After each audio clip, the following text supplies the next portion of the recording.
पाक सल्लल्लाहु ताला अलैहि वसल्लम ने फरमाया, किसी औरत के लिए किसी मर्द के पास तन्हा जाना उतनी देर तक जायज नहीं जब तक उसका अपना महरम साथ ना हो। यानी वो डॉक्टर के पास भी अंदर अकेले जाएगी तो अपना महरम साथ लेके, भाई हो, बेटा हो, शौहर हो, कोई हो, जायज नहीं। और फरमाया सफर करना भी उसके लिए जायज नहीं जब तक कि उसका महरम साथ हो। यह सफर का मामला भी बड़ा अजीब है। उम्रे के लिए लोग मसला पूछ लेते हैं कि औरत बगैर महरम के जा सकती है? मैंने कहा जी नहीं जा सकती। हज के लिए बगैर महरम के जा सकती है? जी नहीं जा सकती। लेकिन औरत के लिए सिर्फ हज उम्रे में महरम शर्त नहीं, वो पिंडी भी बगैर महरम के नहीं जा सकती, वो मुल्तान भी बगैर महरम के नहीं जा सकती। वो जितना सफर हो ना 3 दिन का, जिससे इंसान मुसाफिर बनता है, वहां वो शादी पे भी बगैर महरम के नहीं जा सकती। वो सफर हो अगर इतना जिससे बंदा मुसाफिर बनता है, तो वो वहां किसी के इंतकाल के भी बगैर महरम के नहीं जा सकती। हज उम्रे पे महरम याद आता है, बाकी जगहों पे भी याद रहना चाहिए। अजीज, नबी पाक सल्लल्लाहु अलैहि वसल्लम ने फरमाया, औरत किसी मर्द के साथ तन्हा ना हो जब तक कि उसका महरम साथ ना हो, और वो सफर भी ना करे जब तक उसका महरम साथ ना हो।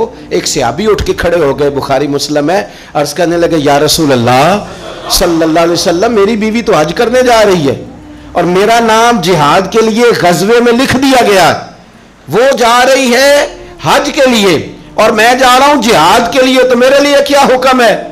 तो ये अब हुजूर ने फैसला फरमाया, ये अब हुजूर ने फैसला फरमाया कि तबलीग करनी है, कि जिहाद करना है, कि तूने खानकाह पे जाके पीर साहब की बारगाह में रहना है, कि तूने हुकूकुल इबाद को मुकद्दम करना है। या रसूल अल्लाह, मेरा नाम लिख दिया गया है गज़वे के लिए और मेरी बीवी जा रही है हज के लिए, तो हुक्म क्या है? तो हुजूर फरमाने लगे, तू गज़वा रहने दे, अपनी बीवी का महरम बन के हज पे उसके साथ जा, क्योंकि उसे तेरी जरूरत है। तो जहां उसे जरूरत है तो उसकी जरूरत को पूरा कर। तो इस्लाम ने हमें शब बरात पे आप सिर्फ क्या माफी मांगेंगे कि या अल्लाह जो नमाज नहीं पढ़ी उसकी माफी दे, तो वो भी मांगनी है आपको, 100% मांगनी है।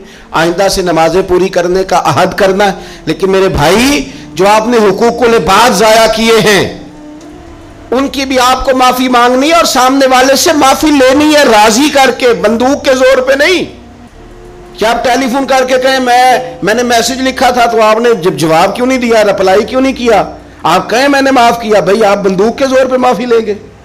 आप राजी करें। जब किसी से माफी ली जाती है तो उसे राजी किया जाता है, कहा जाता है कि इस जगह मेरी गलती थी, मैं तुझसे माफी मांगता हूं। तो हुकूकुल इबाद का जो मसला ना, देखें मेरे नबी पाक अलैहिस्सलाम की हदीस मौजूद है तरगीब व तरहीब के अंदर। एक शख्स ने आके अर्ज की, या रसूल अल्लाह सल्लल्लाहु ताला अलैहि वसल्लम, मैं जिहाद पे जाना चाहता हूं पर ताकत नहीं रखता, कमजोर हूं। हुजूर ने फरमाया, मां बाप में से कोई है? बुल्ले शाह तू आसमानी उड़दियां पढ़ना है, जेड़ा घर बैठा उन्होंने पढ़िया ही नहीं।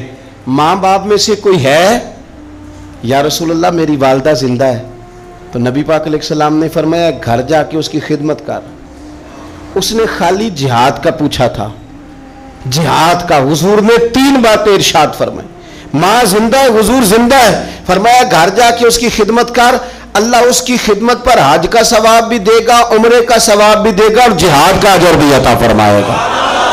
तूने एक बात पूछी है, तुझे 3 चीजों का सवाब मिलेगा। शर्त यह है कि मां के कदमों से जुड़ जा, जाके उसे राजी कर, जा उसकी नौकरी कर, जाके मां की खिदमत कर, उसके पास बैठ, उसके दिल को मुतमईन करने वाला वक्त उसे दे। तो ये आप खाली नमाज पर इक्तिफा नहीं करेंगे, आप हुकूकुल इबाद का भी पूरा लिहाज करेंगे, पूरा आप हुकूकुल इबाद का लिहाज करेंगे। हुकूकुल इबाद हर जगह आपकी जिम्मे, आपके शेख के भी हुकूक हैं, उस्ताद के भी हुकूक। ये क्या बात हुई कि मान भी लिया, कह भी लिया, गुलामी कर भी ली, दावा भी कर लिया, और फिर क्या बात हुई? प्यार भी करना और कच्चा करना और थोड़ा करना, और ये कि फिर उसमें कमजोर पड़ना और फिर उसके अंदर जो है वो इस तरह करके कमजोरी लाना, ये कोई आईने वफादारी नहीं है, ये कोई तरीका फिर दुरुस्त नहीं है। तो हुकूकुल इबाद जहां जहां आपका ताल्लुक है, जहां जहां उस ताल्लुक में आप गौर करेंगे कि आपके मामला देखें। इस्लाम के अंदर कितना तड़प के जाते हैं हम काबतुल्लाह की ज़ियारत करने। कितनी तड़प होती है अल्लाह का घर देखना है, हुजूर की बारगाह आली मर्तबत में हाज़िरी देनी है, मदीना तैयबा हाजिर होना है, कितनी बड़ी फजीलत है। लेकिन आपको पता है कितनी बरकत वाली जगह है बैतुल्लाह शरीफ। तवाफ के फेरे 7 हैं, लेकिन उनमें हजर अस्वद का बोसा एक है। हजर अस्वद का बोसा एक दफ़ा ले लो तो काफ़ी है। कमाल ये है कि सिर्फ एक ही नहीं है, भी कोई नहीं। अगर रश ज़्यादा है ना, तुम दूर से इशारा ही कर लो। किस लिए? इतनी दूर से चल के आए हैं, तो अब भी हजर अस्वद को ना चूमे। तो हमें हुक्म दे दिया गया कि शौक तुम्हारा अपनी जगह, पर तुम अकेले तो नहीं ना आए, बूढ़े भी आए हैं, बीमार भी आए हैं। देखिए एक हदीस हुजूर सल्लल्लाहु अलैहि वसल्लम ने फरमाया कि मेरा दिल करता है कि मैं किसी जवान से कहूँ कि वो इशा की जमात कराए, और मैं जवानों से कहूँ कि वो लकड़ियाँ जमा करें, और जो लोग नमाज़ पढ़ने नहीं आए मेरा दिल करता है उनके घर जला दूँ। इतना सख्त ताकीदी हुक्म जमात के लिए बयान किया। लेकिन यह भी बयान कर दिया कि अगर तुमने कच्चा लहसुन खाया, प्याज खाया, मूली खा लिया, तुम्हारे मुंह से बदबू आती है या तुम्हारे जिस्म से किसी वजह से बदबू आती है, तो मस्जिद ना आना, नमाजियों को तकलीफ होगी। अल्लाह करे आप समझे। जमात का हुक्म अपनी जगह पे ताकीद के साथ है, लेकिन आके किसी नमाजी को तकलीफ देने की फिर भी इजाजत नहीं है। यानी जिस मस्जिद में कच्चा लहसुन प्याज ये चीजें खानी हराम तो नहीं ना, जायज है ना, लेकिन तेरे मुंह की बदबू से किसी को तकलीफ होगी, तो तुझे कहा गया कि मस्जिद में आके नमाजी को तकलीफ न दे। लेकिन तूने वो उस चीज़ पर क़यास ही नहीं किया, तूने लफ्ज़ों से तकलीफ दे दी, जुमलों से तकलीफ दे दी, बातें कसनी, ऐसे सलाम फेर के बंदा पीछे हटा है, पता नहीं क्या मजबूरी है उसको, तो एक साहब ने रोक लिया, कहते तेनू बड़ी काल है, इतनी जल्दी थी तो आया क्यों था? भाई पूछ तो लेना उसे, खुदा जाने क्या मजबूरी है। वो आ गया, नमाज पढ़ ली, अब क्या मसलन किया जा सकता है?